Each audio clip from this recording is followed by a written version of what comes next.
కోడుమూరు స్థానిక police station సమీపంలో ఆదివారం ఒక పాత మట్టి మిద్దె అకస్మాత్తుగా కూలిపోయింది. ఈ ప్రమాదంలో 13 ఏళ్ల బాలిక త్రుటిలో ప్రాణాపాయం నుంచి తప్పించుకుంది. ప్రమాద సమయంలో ఇంట్లో మొత్తం 5గురు సభ్యులు ఉన్నారు. మిద్దె కూలుతున్న శబ్దాన్ని గమనించిన కుటుంబ సభ్యులు వెంటనే అప్రమత్తమై ప్రాణభయంతో బయటకు పరుగులు తీశారు. అయితే 6 బయటకు వచ్చిన తర్వాత అందర్నీ సరిచూసుకోగా 13 ఏళ్ల మానస కనిపించకపోవడంతో కుటుంబ సభ్యులు ఒక్కసారిగా ఆందోళనకు గురయ్యారు.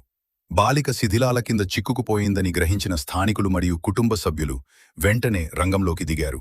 సుమారు 30 నిమిషాల పాటు అత్యంత శ్రమించి మట్టి దిబ్బలను తొలగించారు.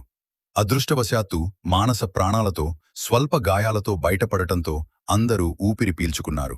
గాయపడిన బాలికను వెంటనే చికిత్స నిమిత్తం కోడుమూరు ప్రభుత్వ ఆసుపత్రికి తరలించారు. ఫీమేల్. ఎంత వయసు? నా పాప వయసా 14. ఓనర్ పేరు శేఖర్ బండా చంద్రశేఖర్. కొండా చంద్రశేఖర్. ఎంతమంది కుటుంబ సభ్యులు ఉన్నారు ఇంట్లో?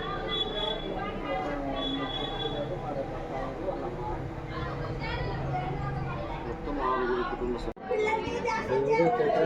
మీతో పిల్లలు అయితే ఉన్నారు. ఒక్కటి పడుకుందా?